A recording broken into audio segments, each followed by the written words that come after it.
ओम कृष्णाय वासुदेवाय हरे परमात्मने प्रणताक्लेशनाशाय गोविंदाय नमो नमः। सच्चिदानंद रूपाय विष्णुत्पत्त्यादिहेतवे तापत्रय विनाशाय गोविंदाय नमो नमः।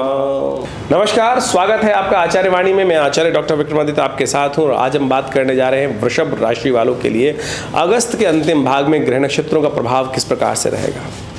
वृषभ राशि वालों, शुक्र प्रधान राशि वालों, आपकी राशि में बड़ा इंपॉर्टेंट परिवर्तन का योग बनने वाला है, बड़ा महत्वपूर्ण परिवर्तन का योग बनने वाला है अगस्त के अंतिम भाग में। इन दिनों बृहस्पति महाराज आपके लिए बड़े शुभ होकर बैठे हुए हैं, हर चीज़ को बैलेंस करने का योग बना रहे हैं, हर चीज़ में आपकी रक्षा करने का योग बना रहे हैं। चाहे आप वृषभ राशि वाले हैं, चाहे वृषभ लग्न वाले हैं, दोनों तरह से बृहस्पति महाराज ने कहीं ना कहीं देव कृपा आपकी राशि में उपस्थित कर रखी, ये आपको समझना चाहिए। मंगल बृहस्पति के साथ थे, उपद्रवकारी ग्रह माने जाते हैं। मंगल और बृहस्पति का योग जो होता है अशांति का योग बनाता है। अब मंगल परिवर्तन की तरफ जाएंगे आपकी राशि में चलते हुए और इसी अगस्त के अंतिम भाग में, और जहाँ जाएंगे वो चीज़ों को संचय करके दिखाएंगे। ये आपके लिए अच्छा योग है मंगल का परिवर्तन। आपकी राशि में एक और परिवर्तन का योग बनने वाला है, जो शुक्र का परिवर्तन है, वो जो छठे भाव में, पंचम भाव में जाकर कन्या राशि में नीच के होकर शुक्र बैठ जाएंगे, ये आपको बहुत प्रभावित करेंगे। इसके साथ साथ बुध का परिवर्तन भी बड़ा महत्वपूर्ण रहने वाला, उठापटक आगे पीछे। बुध का परिवर्तन तो ऐसा है कि मतलब कभी उदय होंगे कभी अस्त होंगे। इसी अगस्त के दौरान में राशि परिवर्तन करेंगे, वक्र स्थिति में फिर मार्गी हो जाएंगे। तो ये सब जो होने वाला है, ये इसका प्रभाव बड़ा विचित्र रहेगा। सिलसिलेवार तरीके से समझें क्या कुछ ग्रहों का योग आपके लिए चल रहा है। 21 अगस्त का योग, बुधवार का दिन, द्वितीया तिथि साथ में जुड़ रही है और चंद्रमा परिवर्तन की तरफ जाएंगे। मीन राशि में चंद्रमा प्रवेश करेंगे आपकी राशि से 11वें भाव में शाम के समय। लेकिन उससे पहले आपके लिए अच्छा योग बनाएंगे, सफलता दे के योग बनाएंगे, आपके कार्यों में आपकी तवज्जो मिलेगी और साथ साथ आपको क्रेडिट मिलने के योग बन सकते हैं। ये ग्रह योग आपके लिए अच्छे हैं। लेकिन बुधवार का दिन है तो इसलिए गणेश जी का स्तवन अवश्य कीजिएगा। कई बार क्या होता है, कहीं ना कहीं अनदेखे कुछ कष्ट हो जाते हैं, उनको ठीक करने के लिए गणेश जी का स्तवन हमेशा रिद्धि सिद्धिदायक होता है। गणेश जी के अगल बगल में रिद्धि सिद्धि खड़ी है, सफलता और सक्सेस वो उसी को मिलती हैं। सफलता और प्रॉस्पेरिटी जो है ना, विशेष तो वृद्धि और सिद्धि कहा जाता है, सक्सेस एंड प्रॉस्पेरिटी उन्हीं को मिलती हैं जो हमेशा गणेश जी बन के रहते हैं, गणेश जी के गुणों को अपने अंदर समाहित करते हैं। तो इनको स्वयं गणेश जी का ध्यान करते हुए, पूजन करते हुए कार्य करने का प्रयास करें, आपके लिए अच्छा रहेगा। 22 अगस्त के दिन बात कर लेते हैं। उस दिन बृहस्पतिवार का अवसर, तृतीया तिथि है और उस दिन बुध का परिवर्तन का योग बन रहा है। बुध सिंह से निकलकर, चतुर्थ भाव से निकलकर आपके तृतीय भाव में प्रवेश करने जा रहे हैं और वक्र अवस्था में ये परिवर्तन का योग बन रहा है। यानी धीरे धीरे ग्रह जो हैं हमेशा आगे बढ़ते हैं, लेकिन ये वक्र स्थिति में सिंह से बदलकर वापस एक राशि पीछे कर्क में आ रहे हैं, चतुर्थ से निकलकर तृतीय भाव में आ रहे हैं। ये बाजार को पलट सकता है, बड़ा महत्वपूर्ण योग है। ध्यान रखिएगा, विशेष तौर पर कहीं ना कहीं ध्यान रखते हुए कार्य करने की ज़रूरत है। कहीं ना कहीं कुछ ना कुछ उठापटक का योग बन सकता है, बाजार का रुख एकदम पलट सकता है, स्थिति में परिवर्तन करने का योग बन सकता है। अब आपके भाग्य के अनुसार से स्थितियां लाभ की स्थिति देंगी या नुकसान देंगी, लेकिन बृहस्पति आपकी कुंडली में ऐसा है जो हर मामले में कहीं ना कहीं आपकी रक्षा करने का योग बनाता रहेगा। तो निश्चित होकर चिंता ना करें, बृहस्पतिवार का अवसर है, बृहस्पति केले का पूजन करें, हल्दी का टीका लगाएं, केसर का टीका लगाएं, सब शुभ होगा आपके लिए। भद्रा है, नए कार्यों का आरंभ करने से बचना चाहिए करीब करीब 2:45 बजे तक। 23 अगस्त शुक्रवार का अवसर, चतुर्थी तिथि, थोड़ी देर के लिए उसके पंचमी का आगमन हो जाएगा और फिर रक्षा पंचमी का योग बन जाएगा, सर्वार्थ सिद्धि योग बन जाएगा। ये आपके लिए अच्छा रहेगा। मेष में चंद्रमा का परिवर्तन का योग बनेगा जो करीब करीब शाम के समय होगा। सुबह अच्छी दिखाई देती है, शाम को कहीं ना कहीं थोड़ा सा मेंटल डिसऑर्डर, थोड़ा सा एंजाइटी डिसऑर्डर परेशान कर सकता है, थोड़ा इमोशनल डिसऑर्डर परेशान कर सकता है। तो ध्यान रखते हुए कार्य करना है। गौ पूजन करना सब प्रकार से अच्छा रहेगा, माँ दुर्गा की उपासना करना सब प्रकार से अच्छा रहेगा। 24 अगस्त की दिन बात करें, शनिवार का अवसर, पंचमी तिथि, और इस दिन पंचमी थोड़ी देर रहने के बाद षष्ठी का आगमन होगा, लेकिन अगले दिन सूर्योदय से पहले पहले षष्ठी समाप्त हो जाएगी। इसी कारण से षष्ठी क्षय हो रही है, तो ध्यान रखें। क्षय तिथि है, नए कार्यों का आरंभ करने के लिए दिन अच्छा नहीं रहेगा। ग्रह नक्षत्रों के दृष्टिकोण से चंद्रमा आपकी राशि से 12वें भाव में चल रहे हैं। ये थोड़ा सा भारी योग है, ध्यान रखते हुए कार्य करना चाहिए। चंद्रमा को शक्ति देने का प्रयास करें, मन को प्रशस्त करने का प्रयास करें, श्रुति को ऊर्ध्वगामी ध्यान को रखने का प्रयास करें, शनि को संभालने का प्रयास करना चाहिए। शनि इन दिनों बहुत सुंदर स्थिति में आपकी राशि में बैठे हुए भी वक्र अवस्था में है, तो वो ठीक नहीं है। तो उनको ठीक कर लीजिए, शनि को ठीक करें, शनि को मनाएं। शनिवार का दिन है तो अवश्य हनुमान जी का पूजन कर लीजिए, सबसे अच्छा रहेगा। शनि के निमित्त तेल का दान कर लीजिए। शनि स्तोत्र का पाठ करें, नमः कृष्णाय नीलाय शितिकंठ निभाय च, अवश्य कीजिएगा। देखिए शनि इन दिनों आपकी राशि में योग कारक ग्रह हैं, आपकी राशि के अनुसार से बात करें या लग्न के हिसाब से बात करें, लेकिन है वक्री, वो कहीं ना कहीं थोड़ा सा कष्टमय योग बना रहे हैं, तो उसको ध्यान करना उपाय ज़रूरी है। इसलिए शनि स्तोत्र का पाठ करेंगे तो अच्छा रहेगा। 25 अगस्त रविवार का अवसर, सप्तमी तिथि। सूर्य आपकी राशि के अनुसार से इस वक्त चतुर्थ भाव में चल रहे हैं और साथ साथ रविवार के दिन सप्तमी का योग बन गया है, तो सप्तमी तिथि और सूर्य का बहुत सुंदर संबंध माना जाता है। तो इसलिए और वृषभ राशि में चंद्रमा उच्च के होकर प्रवेश करेंगे, गज केसरी योग बनाएंगे। ये परिवर्तन का योग बड़ा महत्वपूर्ण रहेगा। लेकिन शुक्र कन्या में प्रवेश कर रहे हैं, ये थोड़ा सा शुक्र आपकी मानसिक प्रवृत्ति को थोड़ा तामसिकता की तरफ ले जा सकता है, तो ध्यान रखिएगा। शनि वक्री हैं और कहीं ना कहीं थोड़ा सा और सूर्य इस वक्त स्वग्रही होकर बैठे हैं चतुर्भाव में, सामने शनि को देख रहे हैं, तो थोड़ा सा वो ताप ध्यान रखते हुए कार्य करने की ज़रूरत है। सूर्य को जल दीजिएगा, इससे कहीं ना कहीं कीर्ति में कलंक ना लगे, उसका ध्यान रखा जाएगा। भद्रा है, नए कार्यों का आरंभ करने से बचना चाहिए, 4:30 बजे तक भद्रा रहेगी।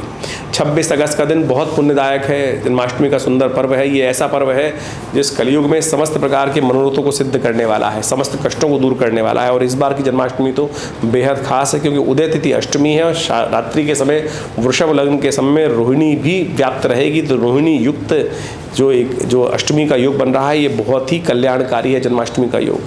स्मार्थ वैष्णव सब इसी दिन मनाएंगे, हमेशा नहीं तो मतभेद रहता है, कोई कब मना रहा है, कोई कब मना रहा है।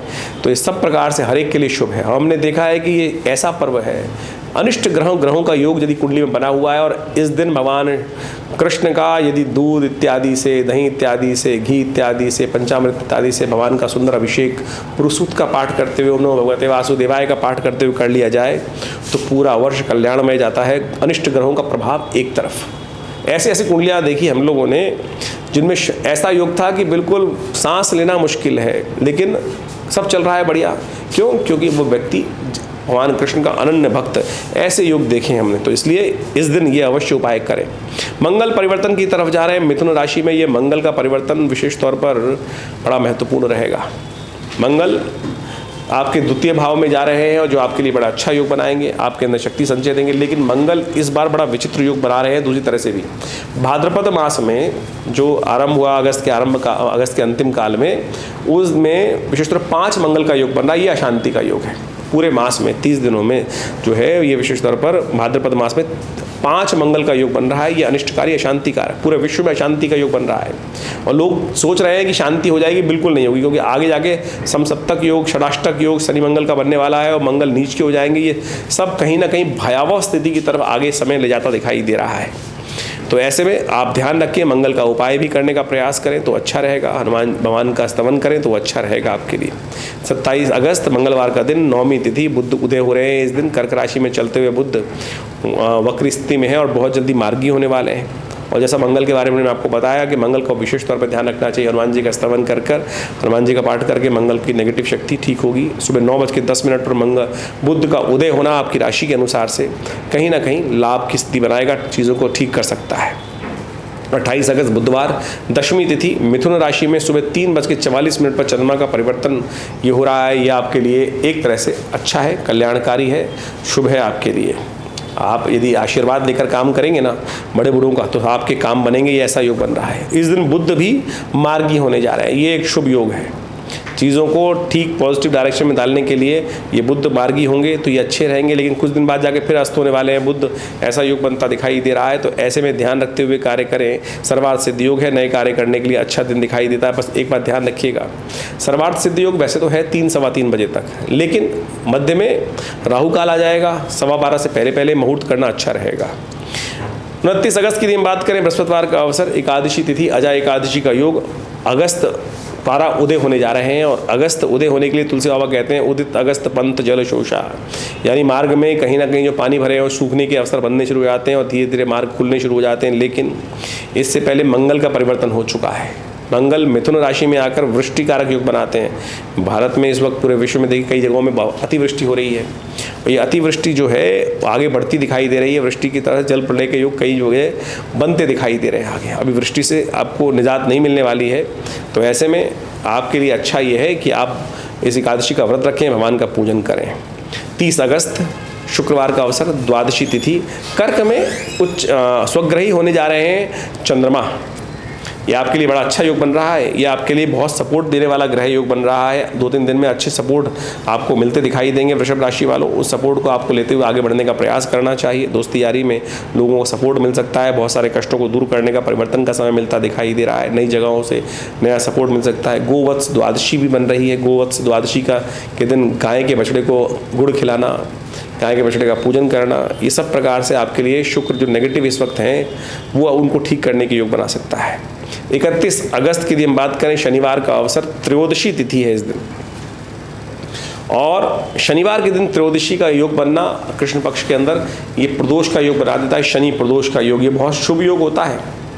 कहा जाता है कि शनि को मनाएं, सदा सुख पाएं, और शनि महाराज इन दिनों वक्री चल रहे हैं 15 नवंबर तक। और वृषभ राशि वालों के लिए बड़ी मुश्किल से 30 साल बाद ऐसे में आए हैं शनि महाराज, और ऐसे में परिवर्तन से बिल्कुल पहले वक्री होकर उन्होंने थोड़ा सा नेगेटिव प्रभाव जो उत्पन्न किया उसको ठीक करने का समय है। देव कृपा से सुनिए, 15 दिन के अंदर 2 बार शनि प्रदोष का योग बन चुका। ये शनि प्रदोष का योग जो है ये संपूर्ण अनिष्टों को दूर करता है शनि के।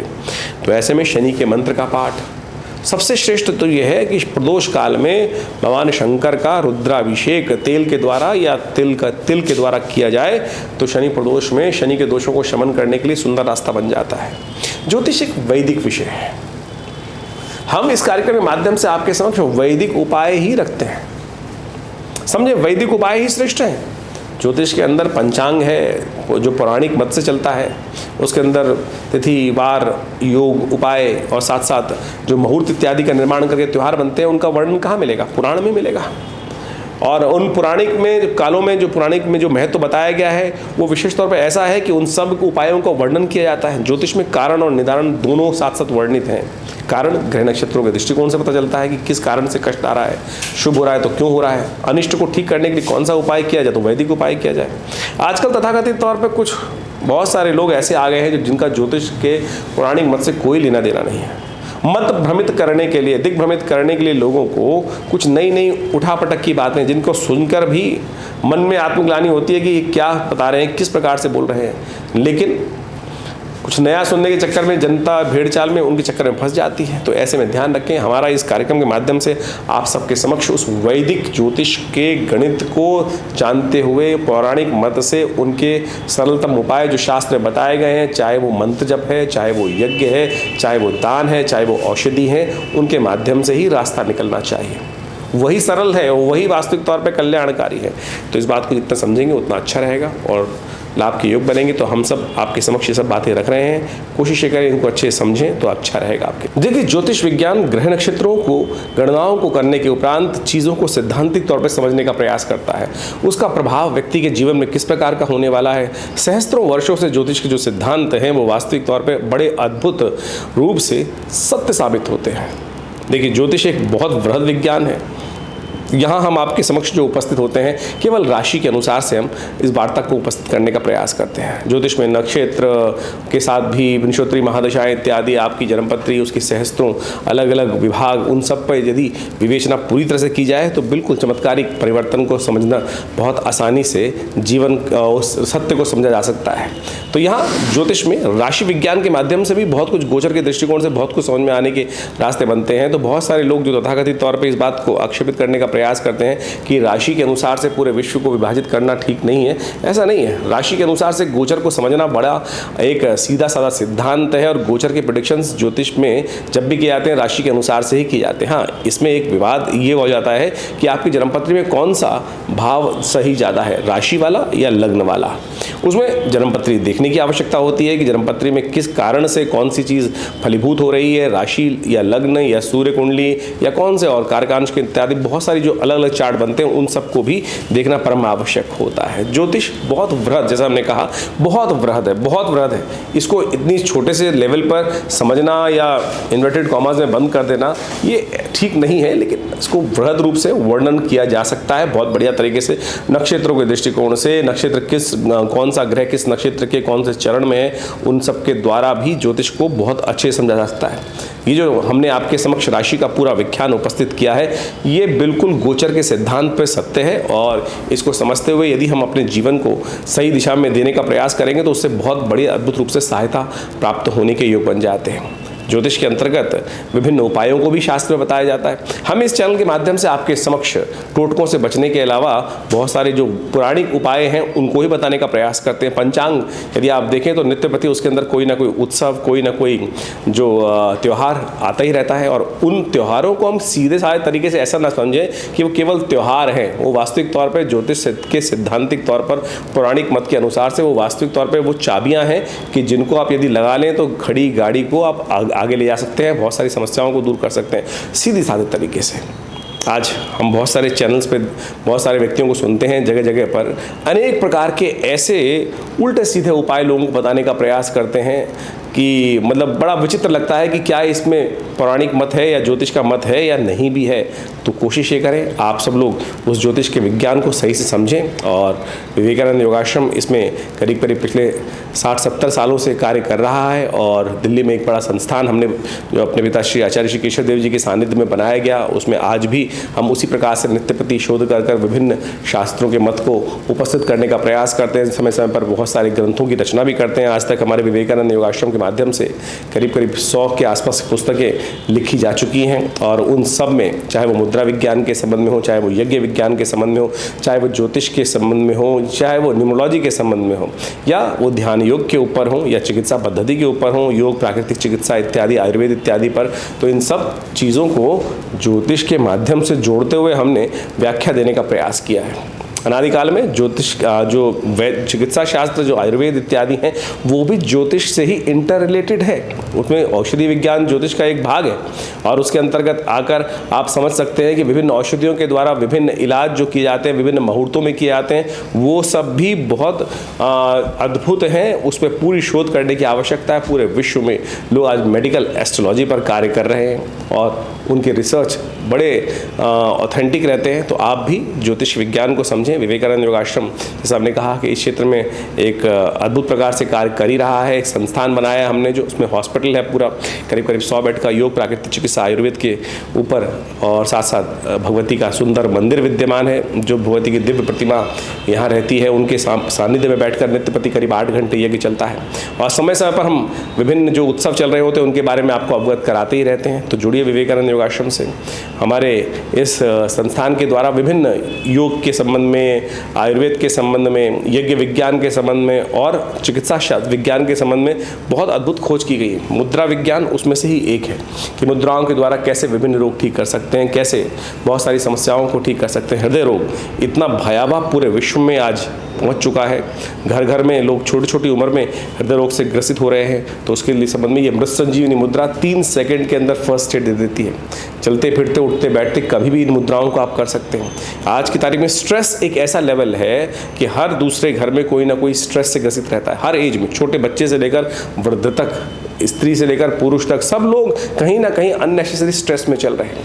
तो आपको पता होना चाहिए कि ज्ञान मुद्रा है, पहली उंगली अंगूठे के साथ लगाकर देखिए, ये अद्भुत कार्य करती है। भगवान कृष्ण ने गीता का उपदेश भी इसी मुद्रा में दिया। प्रपन्न पारिजाताय तोत्र वेत्रे पाणय ज्ञान मुद्राय कृष्णाय गीतामृतद्वये नमः। तो ये मुद्रा जो है बहुत शांत तरीके से, और आपके बहुत सारे ग्रहों के उपाय भी इन हाथों की विभिन्न मुद्राओं के द्वारा हो सकते हैं। शनि यदि अशुभ प्रभाव कर रहे हों और शनि का शुभ प्रभाव ना हो रहा हो, तो ये मुद्रा, ये सबसे बड़ी उंगली को अंगूठे के बेस पे लगाकर ये शून्य मुद्रा का अभ्यास कर लिया जाए तो शनि का नेगेटिव प्रभाव कम हो जाता है। यदि आपकी कुंडली में बृहस्पति आपको पूर्ण फल नहीं दे रहा है और आपको ज्योतिषी महाराज कह रहे हैं कि भाई आप, या कोई ज्योतिष विज्ञान के जानने वाले लोग कहते हैं कि आप पुखराज पहन लीजिए, आप केवल ज्ञान मुद्रा का अभ्यास कर लीजिए। पहली उंगली अंगूठे के साथ इस मुद्रा को अभ्यास करने का प्रयास कीजिए। देखिएगा बृहस्पति का शुभ प्रभाव आपको धीरे धीरे धीरे पॉजिटिव वे में मिलना शुरू हो जाएगा। किसी और बाह्य चीज़ की आवश्यकता ही नहीं है। तो इसी प्रकार से विभिन्न ग्रहों के उपाय करने के लिए विभिन्न जो भारतीय संस्कृति में चीज़ें बताई गई हैं वो हम समय समय पर अपने इस कार्यक्रम के माध्यम से आपके समक्ष उपस्थित करते रहते हैं। तो आप भी हमारे इस आश्रम पे विभिन्न जो कार्यक्रम रहते हैं उसमें जुड़ सकते हैं। उनके बारे में समस्त समय पर सूचना हम आपको देते हैं। तो यदि किसी को पर्सनल कंसल्टेशंस लेनी है या पर्सनल आश्रम में आना है तो हर रविवार को एक बड़ा कार्यक्रम रहता है सुबह 8 बजे से लेकर 10 बजे तक। तो उसमें यज्ञ, भगवती का स्तवन, विभिन्न रामायण इत्यादि का पाठ और स्वाध्याय और ध्यान योग का भी अभ्यास हमारे आश्रम में कराया जाता है। आप यहाँ जुड़ सकते हैं। फ़ोन नंबर्स आपके सामने स्क्रीन पर चल रहे हैं।